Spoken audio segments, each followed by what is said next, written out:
Assalamualaikum warahmatullahi wabarakatuh. Bagaimana kabarnya anak-anak semua? Semoga semua dalam keadaan sehat walafiat. Perkenalkan, nama saya Putri Alka Sutanto dari jurusan Pendidikan Agama Islam kelas 6B UIN Tulungagung.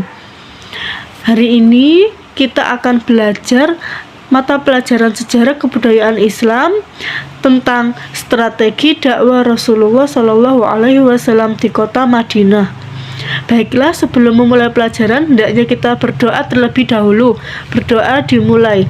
Bismillahirrahmanirrahim. Raditu billahi rabba wa bil islami dina wa bi muhammadin nabiyya wa rasulah. Rabbi zidni ilma warzuqni fahma waj'alni min ibadikas sholihin. Amin ya rabbal alamin.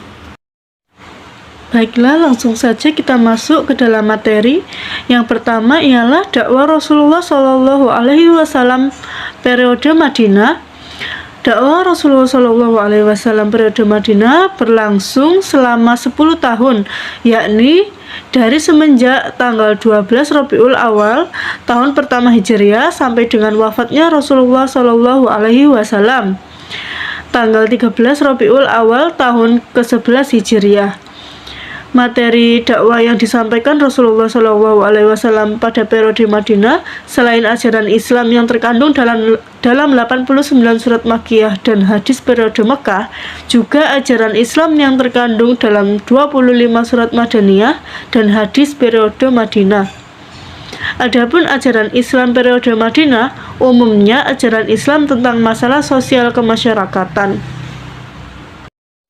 Yang selanjutnya ialah peperangan-peperangan yang terjadi pada periode Madinah.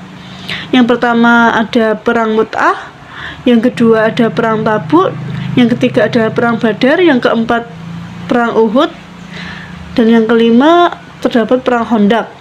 Peperangan-peperangan yang dilakukan oleh Rasulullah SAW dan para pengikutnya itu tidaklah bertujuan untuk melakukan penjajahan atau meraih harta rampasan perang, tetapi bertujuan untuk membela diri, kehormatan, menjamin kelancaran dakwah, dan memberi kesempatan kepada mereka yang hendak menganutnya. Dan tujuan Rasulullah yang berikutnya ialah untuk memelihara umat Islam agar tidak dihancurkan oleh orang kafir Quraisy. Yang selanjutnya, pada periode Madinah ini Rasulullah juga membangun masjid. Masjid yang pertama kali dibangun oleh Rasulullah SAW di Madinah ialah Masjid Quba yang berjarak kurang lebih 5 km sebelah barat daya Madinah. Masjid Quba dibangun pada tanggal 12 Rabiul Awal tahun pertama Hijriah, atau tepatnya 20 September tahun 626 Masehi.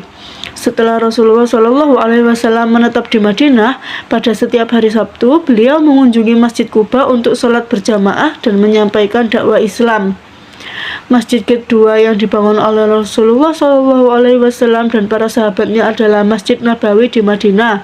Masjid ini dibangun secara gotong royong oleh kaum Muhajirin dan Ansor. Yang peletakan batu pertamanya dilakukan oleh Nabi Muhammad SAW, dan peletakan batu kedua, ketiga, keempat, dan kelima dilaksanakan oleh para sahabat terkemuka, yakni Abu Bakar radhiyallahu anhu, Umar bin Khattab radhiyallahu anhu, Utsman bin Affan radhiyallahu anhu, dan Ali bin Abi Thalib. Ialah Piagam Madinah.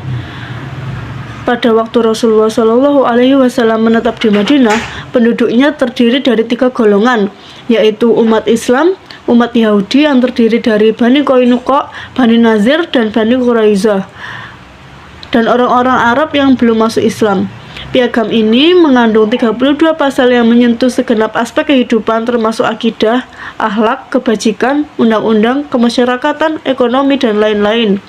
Di dalamnya juga terkandung aspek khusus yang mesti dipatuhi oleh kaum muslimin, seperti tidak mensyirikkan Allah, tolong-menolong sesama mukmin, bertakwa, dan lain-lain.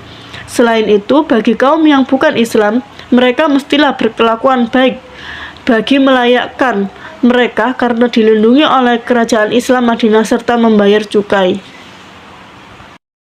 Piagam ini mestilah dipatuhi oleh semua penduduk. Strategi ini telah menjadikan Madinah sebagai model negara Islam yang adil, membangun serta ditakuti oleh musuh-musuh Islam.